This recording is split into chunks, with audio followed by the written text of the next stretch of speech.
Elaborate secret plan to get President Trump out of Turkey following the NATO summit last month, following a credible threat against him.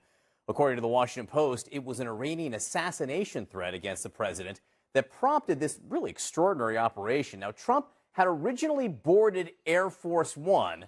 By the way, the old Air Force One, they'd already sent the Qatari jet, out of there. He boarded the old. Donald Trump reportedly had to be secretly moved from an aircraft in Turkey because of an Iranian assassination threat. And this CNN panel gets absolutely heated over what that says about the president, Iran, and the war. In this clip, MAGA commentators Jesse Arm and Jason Rantz go hard defending Trump's actions, while the rest of the panel questions whether this situation is actually evidence of a successful strategy or a conflict that has left America in a much more difficult position. Now, if you're new here, I'm Bradley Hostin, and this is The Bradley Hostin Show. If you enjoy honest political commentary, don't forget to like, share, and subscribe. As usual, let's watch the clip, and then I'll give you guys my thoughts afterwards. All right, good evening, everyone. I'm John Berman in for Abby Phillip, and we do begin with breaking news. An elaborate secret plan to get President Trump out of Turkey following the NATO summit last month, following a credible threat against him. According to the Washington Post, it was an Iranian assassination threat against the president that prompted this really extraordinary operation. Now, Trump had originally boarded Air Force One. By the way, the old Air Force One, they'd already sent the Qatari jet, out of there. He boarded the old Air Force One. Then the Post reports that Trump and several aides were shuffled into this airport catering truck, which then transported the president to a smaller military jet. So Air Force One and the White House and media members on board were essentially used as a decoy. The paper notes that the maneuver meant that Trump's actual location was concealed from the American public and many senior U.S. officials for hours. It's still not clear how Trump was transported from the other plane back onto Air Force One after it landed, but he did get back on it and was seen coming down the stairs just before 11 p.m. Since the incident, the president's made a bunch of contradicting statements about what happened there. All right, let's talk about this situation. There are really two issues here. Number one, which is, I think at this point a little bit on the back burner, is the whole Qatari jet, Air Force One, which was given to the United States. That was shipped out like the night before, and the president claimed, it turns out quite dishonestly, that that plane was going to visit troops, U.S. troops in Germany and whatnot who wanted to see it. That appears to have not been true, doubly now. So now you have this elaborate plan to hide him on this other plane. And I just want to read you a couple tweets from Tommy Vietor, who worked in the Obama administration in the National Security Council. He wrote, quote, "This makes Trump look like both a liar and a scared little bee," rhymes with witch. Then he also writes, "The mental image of Trump hiding from Iran in a catering cart is devastating. A weak, stupid old man hiding from the consequences of his own decision while endangering others." Tara? Well, true. However, this was a national security situation of his own making, to Tommy's point. None of this rigmarole would have happened if Trump had just stayed on the real Air Force One that is completely outfitted with all of the bells and whistles and protection measures and defense measures that were necessary to protect the president of the United States. But no, he had to have his new toy, he had to have his Qatari bride plane, and against the Iranians would have still tried to kill President Trump if he was on the original Air Force One. So the Iranians have been trying to kill lots of presidents and people for years. That doesn't make it okay. Let Tara go. No. Okay. So you know what? To your point, since you're so eager to make this point, then why the hell did Donald Trump put his life in danger by going on a Qatari plane that wasn't outfitted with the proper things to defend him in the first place, to protect him? So that sounds asinine, your logic. So if he had just done this and not use taxpayer money to waste taxpayer money to have his little new plane and show it off, make a big deal about it when it wasn't secure, none of this ever would have happened. It's a situation of his own making. Jesse? Yeah, I think the point stands that the Iranians would have tried to kill President Trump and are trying to kill President Trump despite everything that Tara just said. I don't even necessarily disagree with you about the Qatari plane, but it's totally divorced from the fact that the problem here is the Iranians trying to kill our president, yours and mine, whether we like it or not. No, let's not forget that the bad guys are the terrorists trying to kill the president in this equation. Yes, which we would benefit from actually calling that out, right? I mean, this idea that there are two separate stories here, the news story, the transactional stuff that occurred, but the underlying threat from the Iranian government. This was not the first time that the Iranians tried to kill the president. Back in March, there was an individual who was caught and prosecuted over the same thing, being pushed through by the IRGC. One might argue, and I think that our friends on the left would argue this, that if it was a Democratic president, you would say this is an act of war. Go ahead. I will say, as somebody who is a staffer that traveled with Biden on Air Force One, I'm okay with the security protocols because Secret Service would not do something like this unless it was very, very credible. But what was going to be the plan with the real-life staffers and the media that were on the plane as a decoy? That, to me, feels like another piece of this that's a bit left out. But look, Republican president, Democratic president, it doesn't matter. I don't want to see our president killed by a foreign nation. I think the answer is collateral damage, right? If the idea is to use it as a decoy, there's only one thing that happens to the decoy, right? Yeah. But the point But let me add one point to this, because Jason said there are two parts to this story. There are at least three, which is that the reason we're all sitting here discussing this is because of fantastic reporting from the Washington Post, then recently seconded by the New York Times, in the context of the Trump administration subpoenaing previously journalists from the New York Times who had reported on the Qatari jet.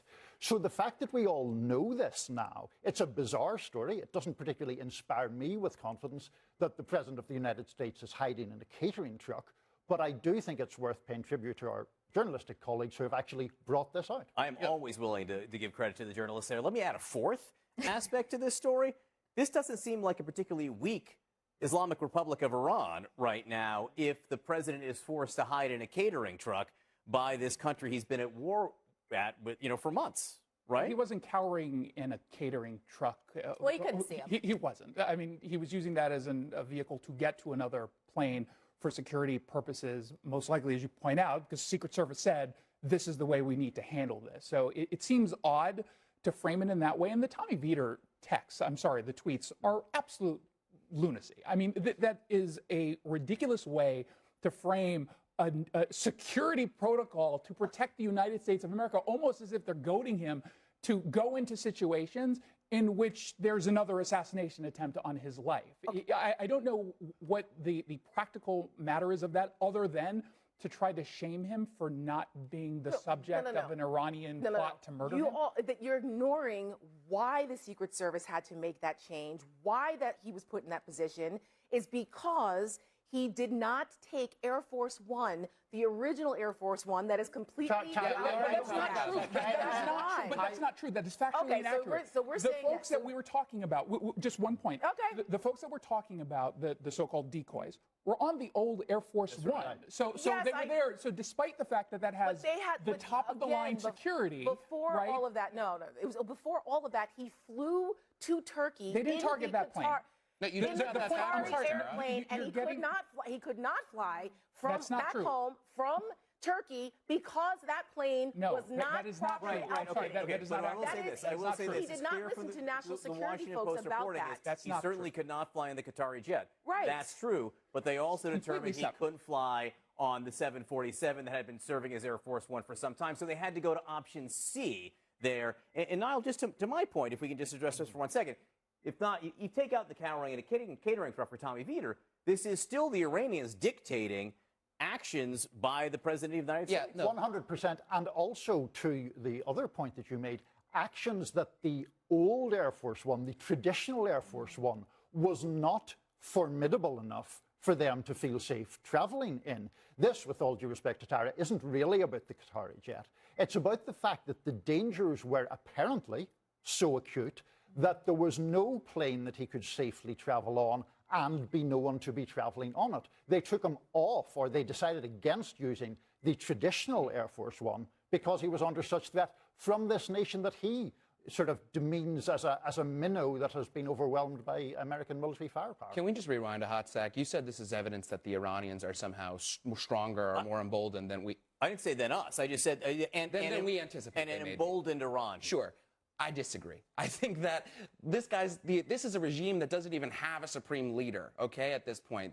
He's missing in action. We have no idea where this guy is. It's a weekend at Bernie's, weekend at Mojtabaz situation over there in Tehran at this point. So why is Trump hiding in a catering truck then? Trump is hiding in a catering truck because we have an excess of security protocols that we go through our Secret Service. So you think the Secret Service threw him in there just for the fun of it? I No, mean, I think they threw him in there they because did he's what in they were danger, doing. and he's in danger from Iranian attack. Absolutely. he's in The danger Iranians are every trying to day kill of our his president. life. We're all in Right. danger Right. because of the Iranian terror regime. You too, even though you're Irish. They want you too.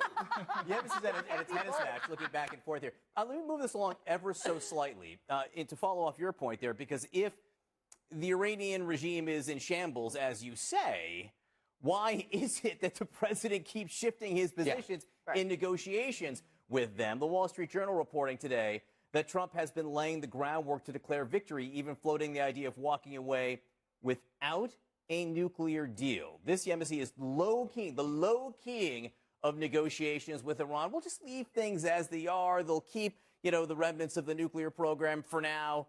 What happens next? I think he's backpedaling and trying to get out of this. Domestically, we have midterms going on. We have the real domestic cost of this war. And politically, I don't think he's gained anything out of it. Internationally, we've frustrated our allies. People in the Middle East are wondering what we're going to continue to do here.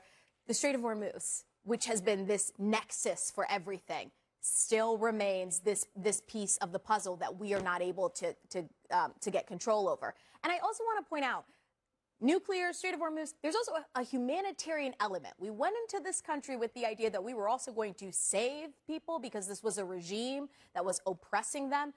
That will never come to fruition. I think every president, to be fair, every president has a dream about how to handle Iran. And time again, Iran proves that it cannot be handled by a country that actually has to focus on how its constituents feel. Your political point, I think, is completely valid, and I think that's behind all of this. You get into the midterms, you do as little damage as humanly possible at this point. I don't know what that might even look like. And then you restart negotiations afterwards. To be clear, even in the Washington Post, I don't think the intention here is to say that we're going to allow them to now have nuclear capabilities. The question is pausing that aspect of this, declaring a victory that the American people will accept and the media will print, get through the midterms, and then move on. How are we better off now than we were before? Because Iran is weaker. They don't have a military. Yes, they are. You just made the point that they are capable of having a capable enough threat to the president of the United States. You're arguing. The goals are two completely separate issues. The goals at the outset of this conflict were twofold. Stop the Iranian nuclear program. They cannot have one. And then end the Iranian missile arsenal to the point where they can defend the recreation of that nuclear program. Those goals have been accomplished. So at this point, the question becomes, what do we do about the Strait of Hormuz? We're currently, if we look at where we are right now, we're actually getting 8 million barrels of oil out of there a day. We're also getting 8.5 million through alternative pipelines that are going through there. That is contributing to the fact, along with our we're producing a lot more exports. The South Americans are producing a lot more exports. Hang on. It's $80 a barrel, and it's not 100, it's not 125, it's not 150, like you were projecting a few months ago at this same table. Hang on, because we're going to move on here. I will say gas right now is $1 more than it was at the beginning of the war. The Strait of Hormuz is severely constricted. Yes, there is some oil getting through. Iran does have their enriched uranium, which they had at the beginning of the war. They still very much have the under rubble uranium. We think? There's no intel that suggests that it's not under rubble. It's still there. It's still there. Sure. Bottom line, and it's not gone. And it's not gone yet. And there's no mechanism to get it up. That is just where things stand. So honestly, I think the most interesting part of that entire discussion was how quickly the argument shifted from Trump's strategy is working to the Iranians are trying to kill the president, therefore we're winning. Those are two completely different arguments. Nobody is saying that an assassination attempt against Donald Trump would be acceptable. Obviously, it wouldn't be. And I agree with the panel that the Secret Service should take a credible threat against the president extremely seriously. But that doesn't mean we can't ask why the president ended up in that situation in the first place. If the security threat was so serious that Trump couldn't safely travel on the aircraft that had traditionally served as Air Force One, and he had to be secretly moved using another vehicle and another aircraft, then surely we're allowed to ask whether the decisions that led to this situation were wise. And that's where I think the MAGA defense completely falls apart. Because the original objectives of this war were incredibly clear: eliminate Iran's nuclear threat and significantly reduce its missile capabilities. But even the discussion we just watched acknowledged that Iran still has enriched uranium. Its nuclear program has not simply disappeared, and the Strait of Hormuz remains a massive problem. So when we're told that the mission has been accomplished, I think the obvious question is, what exactly has been accomplished? Because if the nuclear material is still there, if Iran can still fire missiles, if the Strait of Hormuz remains severely constrained, and if we're now dealing with a country that has become even more radicalized because of the conflict, then I'm struggling to understand how this is being presented as some overwhelming American victory. And that's the part that frustrates me about the political conversation. You cannot simply redefine the objectives after the fact and then declare victory. If you told the American people that the goal was to eliminate Iran's nuclear capability, then that's the standard you should be judged against. And then there's the broader geopolitical consequence. If America's allies are becoming frustrated, if countries in the Middle East are beginning to question whether the United States can actually protect them, and if countries are now looking at alternative defensive arrangements because they don't have the same confidence in Washington, then that's something Americans should be paying attention to. Because America's power isn't just about how many missiles we have. It's also about alliances, credibility, deterrence, and trust. And when you damage those things, rebuilding them isn't nearly as simple as dropping another bomb. That's ultimately my biggest takeaway from this entire discussion. I don't think anybody should be celebrating the fact that Donald Trump was apparently under such a serious threat that extraordinary security measures had to be taken. But at the same time, protecting the president doesn't mean we stop questioning the decisions that created the circumstances surrounding the threat. That's not anti-American. That's accountability. Let me know your guys' thoughts down in the comments section below. Do you think Trump's Iran strategy has actually achieved its objectives, or do you think this war has left America in a weaker position? As usual, don't forget to like, share, and subscribe for more news commentaries. I'll see you guys in the next one.